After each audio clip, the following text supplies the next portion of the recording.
Hey James, it's Rich. They're coming to get the car today, at least they called and said they were. So I wanted to do that quick video and update you on the car a little bit more. It's a 1984 Corvette.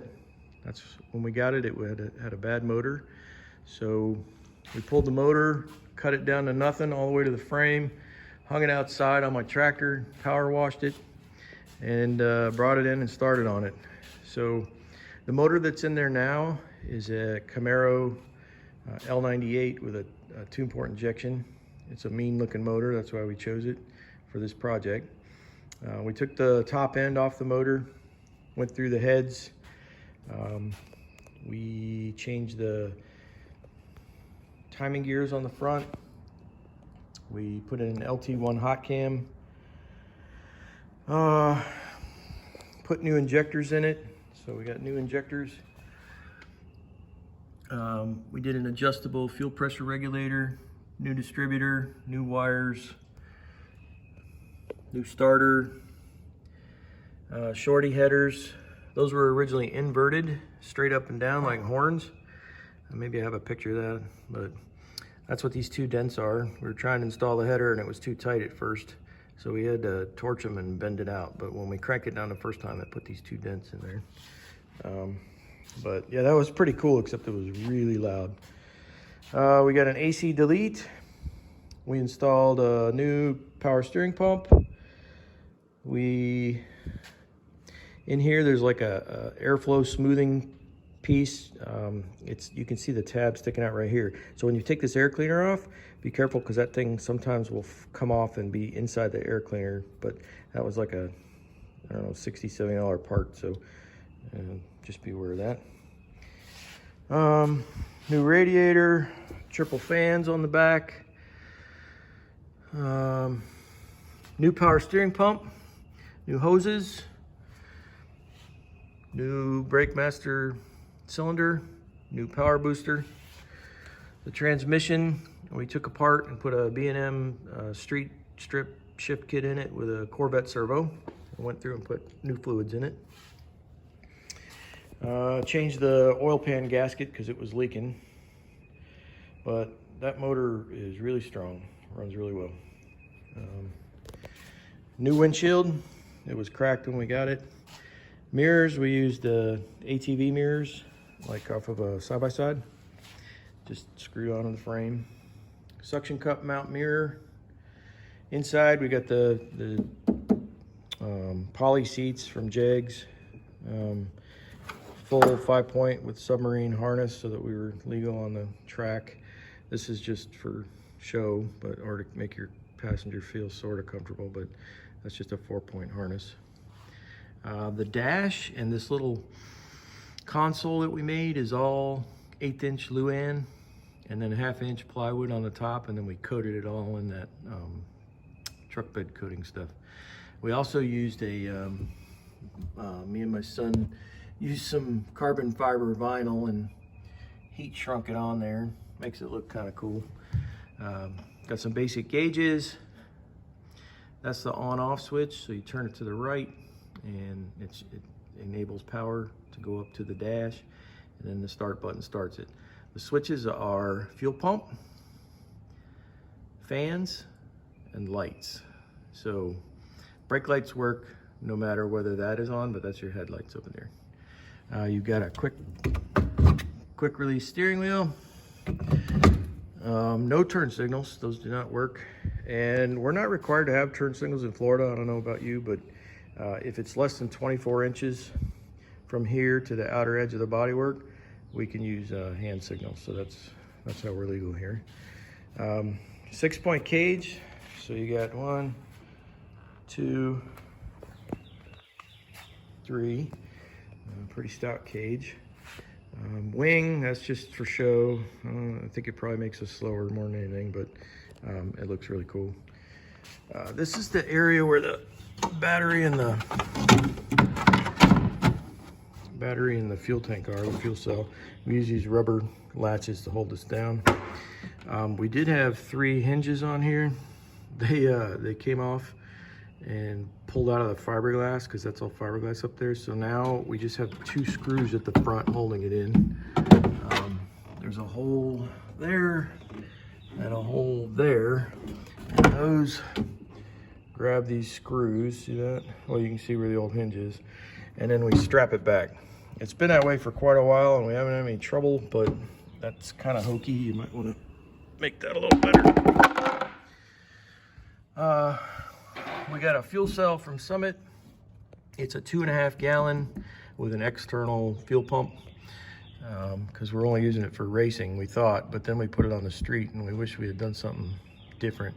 I guess if I were going to redo this and put a bigger fuel cell in, I might have one made to fit this pod here. I did the measurements and I figured we could get about 7.5 gallons out of it. Or the other alternative was to put one, like a low profile one up here. And I actually welded some studs on here to do that originally. Or when we had thought about it and we're like, hey, let's bolt a fuel cell up here. But we ended up going with that one. But those studs are pretty solid if you want to use them.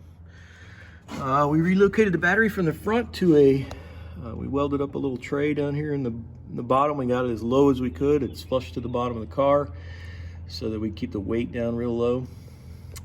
Ground cable is grounded to the frame over here, and the hot goes back to this switch here. So this is how you turn everything on. Nothing will work in the car until you hit this switch, and this was required for racing, so we put that in. We do have a license plate light, but it is not hooked up, so it was required for us to get street legal when we had the car checked, but it wasn't hooked up. So there's 2 wires here. You just need to put one to like one of these lights and it should work. So we got some Kooks exhaust on the back, and we've got MagnaFlows up under the center. They're both straight through, but it does tone down the exhaust a little bit. All the way around, we've got wheel spacers to make these Vette wheels work. So you got 2-inch spacers in the back, and I think we were about 1.25 inches on the fronts in order for everything to clear. This is with these giant tires we're running. So these tires are Continental Hoosier tires from a Le Mans prototype car. We got them after the Rolex 24. They had some brand new ones that they were closing out because they were changing the tire sponsor. So we got a beautiful set of tires, and they told us that these are the same compound approximately as Hoosier A7s. So they still have a ton of wear left on them. We've run them about, I don't know, maybe 20 times, but they still got a lot of life in them. And after a short drive, you'll start to see rocks flying everywhere. These things pick up rocks and get sticky in a hurry. It's a lot of fun. We did change the calipers. So you got new calipers all the way around, new pads all the way around. Had the rotors turned. The Corvette wheels we got. Okay, this is a little, if you look at Vette Karts online, you'll see that they're pretty ugly up near this firewall area. So there was a whole bunch of weird undulations and profiles going on there. We took some, this is fiberglass reinforced plastic, these pieces here, and we just cut it to fit with scissors. It's about 1/8 inch thick, and glued it all on with polyurethane adhesive, and then coated it in that same stuff as the rest of the body. If I were gonna keep this, we thought about that we got a piece up here, but this would be a nice area to clean up right here, because this catches air, and I'm sure it's causing drag. But another piece of this stuff, you can buy it at Home Depot. It's called FRP paneling. It's like 20 bucks, 30 bucks, but you could cut that in right here and coat that, and that would clean this up a little bit. I wish we had done that. These here are for our numbers, or not numbers, but sponsor stickers or numbers or whatever they require us to run at the track.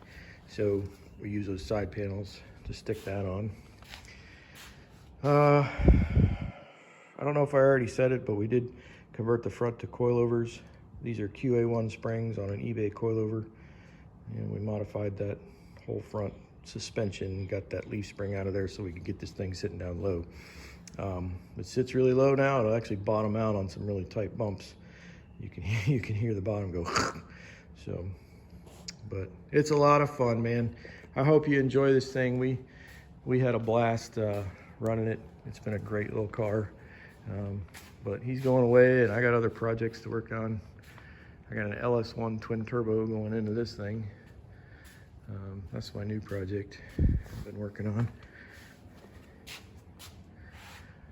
Getting there, man. I'm getting there. Anyway, let me fire this up. Since they're picking it up today, just to let you know everything's working.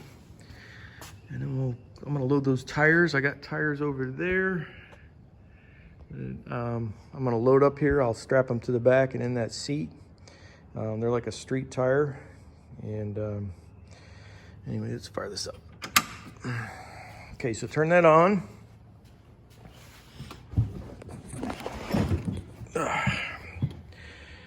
All right, this, you see your lights come on.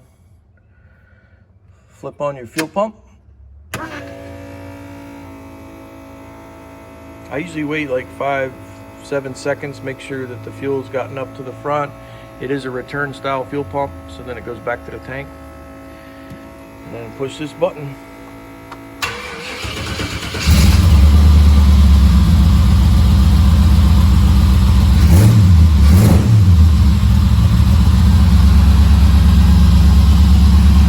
Let's go for a little ride.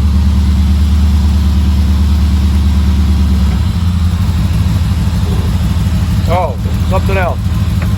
If I were gonna keep this, I'd make an indicator for shifting, because sometimes you get lost on the gear selector. Oh shit. I think I lost our